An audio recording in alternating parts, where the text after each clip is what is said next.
Alright guys, back with another video. I'm going to be reacting to the Donald Trump video in his response to the Ukraine and Russian war. Let's see what this yellow guy, or preferably this orange man, is talking about.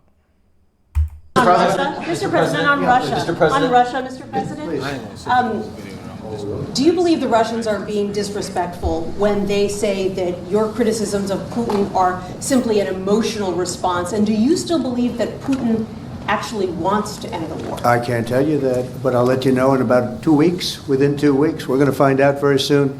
We're going to find out whether or not he's tapping us along or not. And if he is, we'll respond a little bit differently, but it'll take about a week and a half, 2 weeks. We have Mr. Witkoff is here, who's doing a phenomenal job, is dealing with them very strongly right now. They seem to want to do something, but until the document is signed, I can't tell you. Nobody can. I can say this. That I'm very disappointed at what happened a couple of nights now, where people were killed in the middle of what you would call a negotiation. I'm very disappointed by that. Very, very disappointed. Yeah, please. He don't care. He really don't.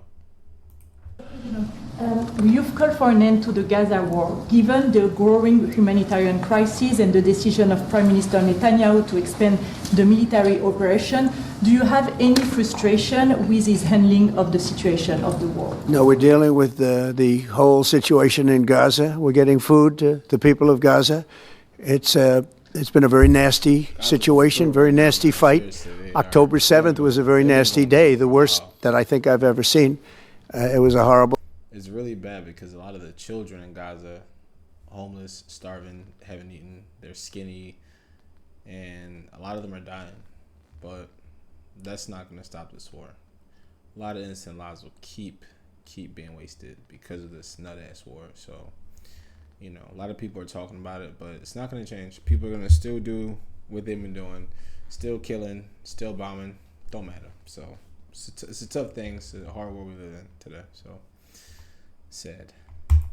Day, and people aren't going to forget that either. So we'll see how that all works out. And Steve, would you want to say a couple of words about Gaza, because you just have some information? Steve Witkoff, do you want to come up for a second? You might give them a little bit of information as to what's happening with Gaza and also Israel. We're having some very good talks with Iran. We'll find out whether that means anything, but we're having good talks. He's a jerk. He doesn't care. Congratulations. Congratulations. Well, hi everybody. Who the fuck is this guy? I think I think that we are on the precipice of sending out a new term sheet that hopefully will be delivered later on today. The president is going to review it, and I have some very good feelings about getting to a long-term resolution, temporary ceasefire, and a long-term resolution, a peaceful resolution of that conflict. Mr. President, you said It's having to do with Iran. We're having very good talks with Mr. President, you said yesterday that Putin is playing with fire. What will be the consequences for Russia if Russia continues to Well, I'm not attack? going to tell you exactly, but the words speak pretty loud. Of course, he's not going to sit up here and explain and tell the whole world what he's going to do. Why the fuck would he do that, dumbass? We're not happy about that situation. I think we're doing very well with Iran. I think we're doing very well with Gaza, but we are doing very well with Iran, and I think we're going to see something very sensible, because there are only two outcomes. You know what the two outcomes is: a smart outcome and there's a violent outcome, and I don't think anybody wants to see the second. But You want to see the second one. There's a smart outcome and there is a violent outcome, and you're saying to me and everybody else, oh, you don't want to see the second outcome? And I'm going to use your shit. Okay, Mr. Trump, use your fucking shit. You're telling me you don't want to use the second outcome? You son of a bitch, you fucking liar. You want to use the second outcome? Yes, you want to, because you're not going to use the first smart outcome. You're going to use the second dumbass War 3. The World War 3 outcome. Yeah. All of us are going to pretty much suffer because it's going to be the World War 3 outcome. I really strongly believe that we, or rather he, is damn sure going to provoke, push, pull, start it, bombs fly, guns blazing, and we might end up just all fucked at this point. But everybody knows Donald Trump is not about to make no smart fucking decisions. He's gonna fucking idiot. Stupid. I think we've made a lot of progress, and we'll see. You know, they still have to agree to the final stages of a document, but I think you could be very well surprised what happens there, and it'd be a great thing for them. They could have a great country into the future. Yeah.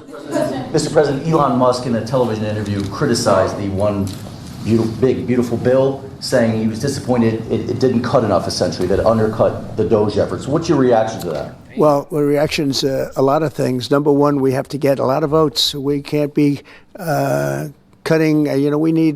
We need to get a lot of support, and we have a lot of support. We had to get it through the House. The House was. We have no Democrats. If it's up to the Democrats, they'll take the 65% increase. If that doesn't get approved, this country is going to have a 65% increase in taxes and lots of other problems, big problems, almost bigger than that. But we'll have a 65% increase as opposed to the largest tax cut in the history of our country. We will be negotiating that bill, and I'm not happy about certain aspects of it, but I'm thrilled by other aspects of it. That's the way they go. It's very big. It's the big, beautiful bill, but the beautiful is because of all of the things we have. The biggest thing being, I would say, the level of tax cutting that we're going to be doing. We're going to make people really be able to. We'll have the lowest tax rate we've ever had in the history of our country, and tremendous amounts of benefit are going to the middle-income people of our country, low and middle-income people of our country. So we're going to see what happens, because the Senate, as you know, is negotiating with us, and they have to then go back to the House, and, it's got a way to go. But I have to say, Speaker Johnson and Thune have done an incredible job. John Thune has done a fantastic job, and they're working together with me and others. And I think we have an amazing, if we pull this off, remember, we have 0 Democrat votes because they're bad people. There's something wrong with them. They'll let people pour into our country. Single biggest problem is we had 21 million people pour into our country, probably higher than that. And they're people that weren't supposed to be here. And many of those people are bad. Murderers, drug dealers, the mentally insane. They were closing mental institutions all over the world, not South America, all over the world. They're coming into our country. That's his favorite line, the mental institutions. The terrorists, the bad people. They're letting people in from mental institutions, gangs. He's an NPC at this point. That's his punchline. When you press on the little toys, when you go to Toys R Us, which you don't even have Toys R Us anymore. But when you have toys back in the day, you used to press those buttons that they had for the action phrases. So imagine Donald Trump as a fucking action figure. He presses buttons, and he's going to say that we're letting terrorists in, the billions and trillions of dollars, and most of all, people are coming from mental institutions all over the world. We don't got time. Shut the fuck up. Country, and we're getting them out. And we're having a hard time because some judges aren't making it very easy for us, and it's tough enough. They approve that. They allow that to happen to our country. We don't have one Democrat vote. And if I were a Democrat, I'd be voting for this bill, and I'd get elected to any position I want as a Democrat. They're crazy. They're voting for a 65% tax increase, and they're only doing it for hatred. They're not doing it for any reason. They know it's terrible. Terrible politics, in my opinion. But so we have no Democrat votes. That means we have to get almost all Republican votes. And I think we're very close to doing that. I think it'll be very successful. Yeah, please. Mr. President, Wall Street analysts have coined a new term called the taco trade. They're saying Trump always chickens out on your tariff threats, and that's why markets are higher this week. What's your response to that? I kick out? Chicken out. Oh, isn't that nice? Chicken out. I've never heard that. You mean because I reduced China from 145% that I set down to 100 and then down to another number? And I said you have to open up your whole country. And because I gave the European Union a 50% tax tariff, And they called up and they said, please, let's meet right now. Please, let's meet right now. And I said, okay, I'll give you till July 9. I actually asked them, I said, what's the date? Because they weren't willing to meet. And after I did what I did, they said, we'll meet anytime you want. And we have an end date of July 9th.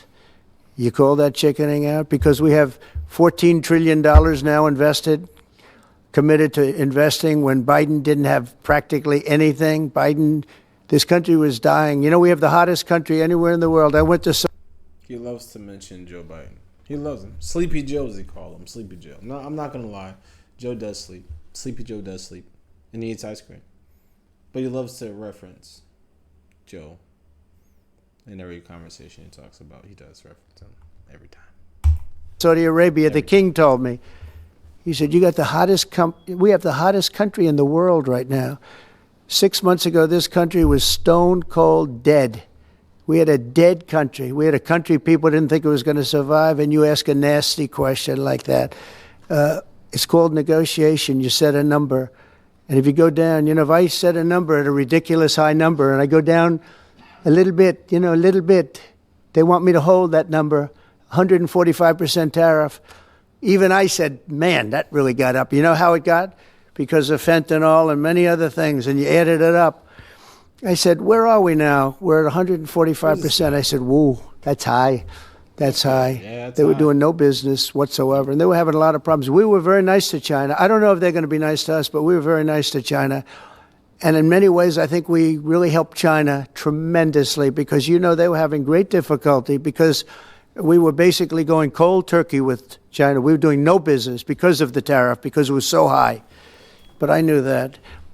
But don't ever say what you said. That's a nasty question. Go ahead. To me, that's the nastiest question. Wait a minute. Wait. Go ahead, please.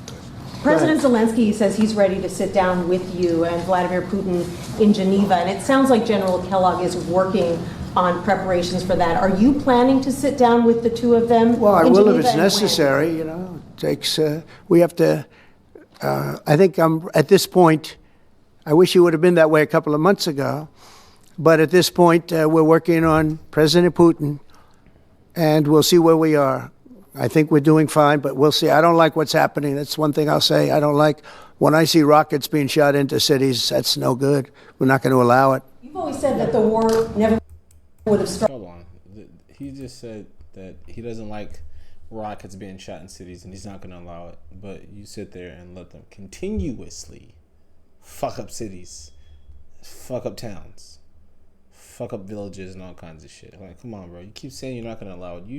He's just talking, man. He's just fucking talking. This guy's talking. You have to be a charismatic person to, do this shit. You got to be charismatic, man. You're not going to stop nothing. You got to just let this shit happen. I don't even want to keep watching this, honestly. It's fucking stupid.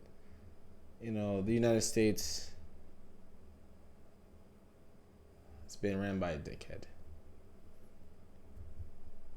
This guy thinks he's playing a fucking RPG video game at this point.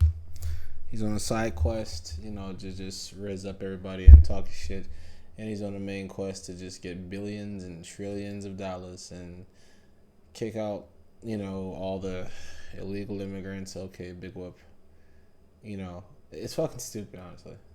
All the shit that he's doing is fucking stupid. Letting go people that killed others unjustifiably, by the fucking way. Unjustifiably.